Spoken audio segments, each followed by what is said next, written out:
šitas vaizdo įrašas yra būtent tik moterims, nes tai yra tokia moteriška savybė būti lengvai ir eiti per gyvenimą lengvai. Ir kame čia tas lengvumas atspindi, tai žodis man reikia ir aš noriu. Tai matau ir pati tą turėjau ir matau, kaip moteris sako, man reikia.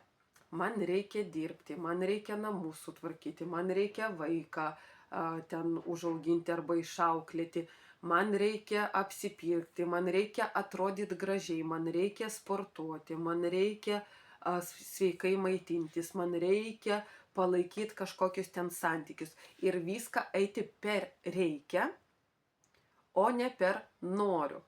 Tai tas, kai moteris eina per žodį ir jausmą būtent iš pareigos, tai yra apie tą sunkumą, apie pasipriešinimą. Aš nenoriu, bet man reikia. Ir tada, taip žinot, kaip nežinau, kaip asilas, ne? Vat pavyzdys, kaip asilas tiesiog stovi, o jį traukia, nes reikia. Tai vat toks pavyzdys, kaip tas asilas, kur nenori eiti, bet jį tempia kažkas ir dėl to reikia ir jisai eina. Tai vat moteris per tą žodį reikia, jinai save tikrai labai apsunkina ir ką su tuo padaryti. Tai tą žodį reikia, jūs pakeiskit į žodį noriu. Pradžiai bus vidinis pasipriešinimas, bet palaipsniui jūs suprasit esmę ir išjausit, nes būtina išjaus būtent savo emocijom ir savo kūnu. Tai man nereikia eiti į darbą, o aš noriu eiti į darbą,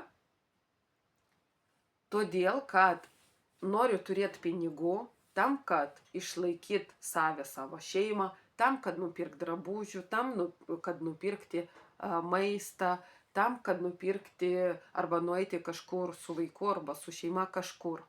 Pakeisti noriu ir motyvuoti, kodėl aš to noriu.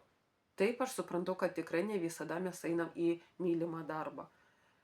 Ne visada, ne kiekvieną dieną einam tiesiog su džiaugsmu. Galbūt ne darbas yra mylimas, pavyzdžiui, tikrai mėgiamas, bet mes esam pavargę, atostogų negalim paimti, arba mes esam neišsimiegoję, todėl kad vaikas visą naktį ten verkia, ne, arba dar kažkas atsitiko ir mes tiesiog esam pavargę, bet reikia eiti į darbą, tai va tą reikia pakeisti tiesiog į noriu. Ir, pavyzdžiui, aš noriu sportuoti, kodėl? Nes noriu turėti gerą sveikatą, nes kai aš turėsiu gerą sveikatą, aš tada galėsiu ir našiau dirbti, ir daugiau darbų padaryti, ir galėsiu ir būti pati aktyvesnė, ir man bus malonu gyventi, kai man nieko neskaudės. Tai aš noriu sveikai maitintis. Kodėl? Vėlgi lygiai tas pats kaip su sportu. Kodėl noriu sportuoti ir kodėl noriu sveikai maitintis? Nes aš noriu turėti sveiką kūną, kad jisai neskaudėtų nei kojų, nei rankų, kad mažiau sirgčiau, nes sveikas kūnas, tai yra sveikas organizmas, tai mažiau ligų. Aš noriu, pavyzdžiui, turėti daugiau laiko su vaiku leisti. Nereikia leisti su vaiku daugiau laiko kartu bendro, o aš noriu, kodėl? Nes aš noriu jam duoti savo meilę, savo laiką, aš noriu savim investuoti į tą vaiką, kad jisai suaugęs jaustų, kad visada aš jį mylėjau, kad jisai prisimintų gražius prisiminimus, būtent turėtų iš vaikystės. Dėl to aš noriu būti su vaiku. Nors kartais tikrai, ne tai, kad nesinori, tiesiog nėra resurso, bet 10 minučių, 5 minutės kokybiškai leist laiką su vaiku tikrai galima ir net kai neturi resurso. Tiesiog paleisti mintis, nes dažniausiai resurso neturim, kai mes dar laikom kažkokias mintis, o paleisti mintis ir išbūt čia ir dabar su vaiku. Žaisti kartu 5 minutės, taip kokybiškai pilnaverčiai, be jokių atgalinių minčių, kad dar skalbiniai neiškabinti, dar namai nesutvarkyti, dar darbai nedadaryti. Be šitų minčių, o tiesiog pilnavertiškai būti čia ir dabar ir pažaisti su vaiku. Tai pavyzdžiui, dar toks pavyzdys, aš noriu turėti su vyru gerus santykius. Kodėl? Nes šeima yra pirmoj vietoj nes nei vienam kitam žmogui mes nerūpėsim taip kaip šeimoj. Darbdavys, susirgot, mirėt, ačiū, viso gero, mes surasim kitą žmogų. Draugai ir draugės turi savo šeimas, kur jie rūpinsis savo šeimom. Ir tėvai, jie neamžini.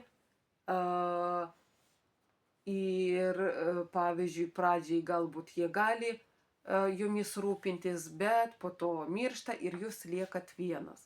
Tai šeima yra pirmoji vietoj, būtent tėvai, sutuoktinis ir vaikai, nes šeima, jinai yra antiek stipri ir turi būti antiek stipri tam, kad jūs jaustumėt, kad va, čia yra mano komanda ir čia yra ta jėga.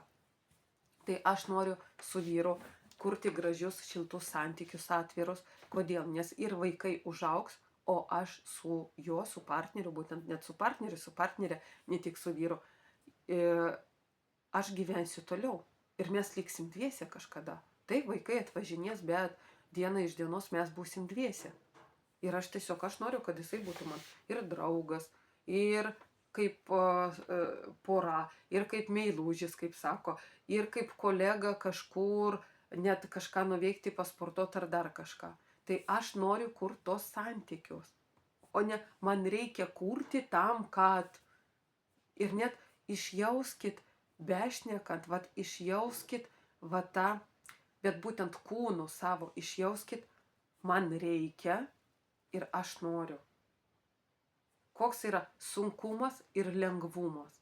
Ir moteris, tikrai moteris, jeigu ten kas domisi tom stichijom, kad yra žemės, vandens, ugnies ir oro stichijos, tai moteris yra kaip vanduo. Tai tas reikia, tai pavyzdžiui, kaip su užtvanka, stovi užtvanka, jūs kaip upelė stovi užtvanka ir jums reikia prastumti, įsivaizduojat, prastumta, kiek jėgų reikia, kiek reikia to pasipriešinimo, o aš noriu tekėti laisvai. Tai jūs pro tą užtvanką, jūs antiek užsipildysit, kad jūs net pro šonus tiesiog rasit savo praėjimą ir tekėsit toliau. Tai net va taip išjausti reikia ir noriu. Tai išjauskit ir keiskit kasdien kažką, kai tik tai pastebit ir pagaunat save, kad man reikia tą padaryti, tiesiog aš noriu tą padaryti. Tiesiog iškart pakeiskit tą būtent žodį tik tai. Pavyzdžiui, kaip iš savo pavyzdžio, tai aš turėjau lapukus kai kuriuose vietose užklijavus.